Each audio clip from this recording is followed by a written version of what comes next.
Microsoft's E3 conference just rolled around a day or two ago, with its primary focus on its newest Xbox console, Project Scorpio. It's been a while since Project Scorpio was announced. In fact, it's been a year already.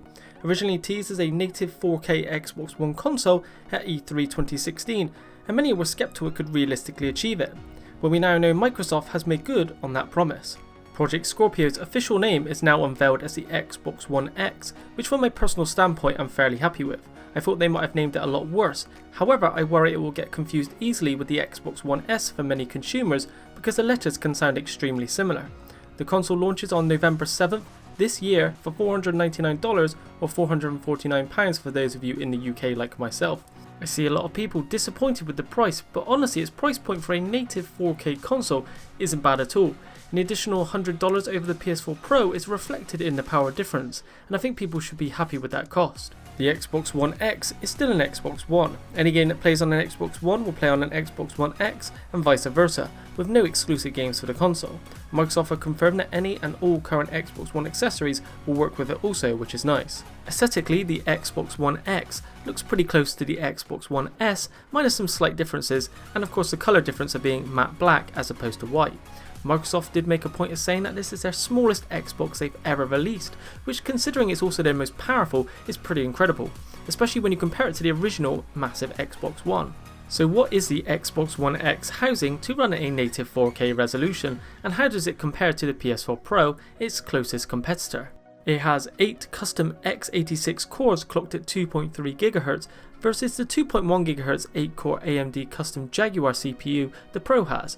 6 teraflops whilst the PS4 Pro has 4.2 and 12GB of DDR5 RAM as opposed to the 8GB DDR5 RAM for the Pro.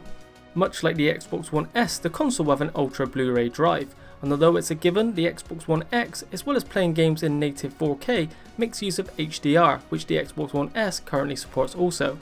Lastly, the console has liquid cooling, something that's really reserved for high-end PCs and often not seen in consoles, which should keep the console running very cool despite the power and small size. With all these top-end specs, it not surprisingly has 4K users in mind. However, you certainly don't need a 4K TV to reap the benefits of the console. Games will run much smoother with higher and more solid frame rates, and if you're using a 1080p TV, will take advantage of super sampling, meaning games will still look incredibly sharp. Microsoft spared no time in letting us know which games would be taking full advantage of the hardware, with games like Forza Motorsport 7, Crackdown 3, Sea of Thieves and State of Decay 2 for example, with Forza 7 being a great showcase of what the Xbox One X is capable of, looking extremely sharp with some fantastic weather effects. Racing games are always great for showing off graphics, and Forza always seems to raise the bar each time. We didn't see too much of Crackdown 3 to judge it, but apparently there'll be more shown throughout the next few days.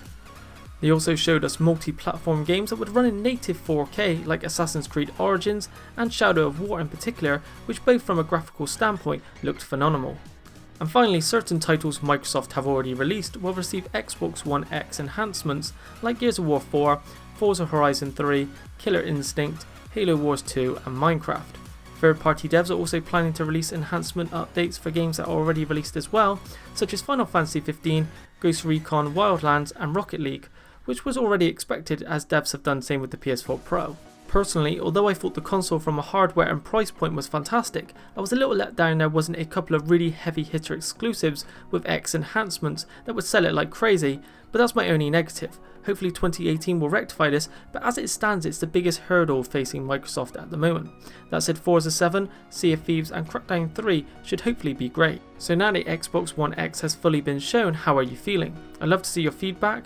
No matter what console you align yourself with, be it the Nintendo Switch, PS4 or Xbox One, let's keep things civil in the comments. That's it for today's video. If you did like the video, be sure to leave a like and sub, as well as follow Project Gamer on Twitter for channel updates. Click one of the thumbnails on the left or right to watch another of my videos. Thanks for watching as usual, and I'll see you on the next video.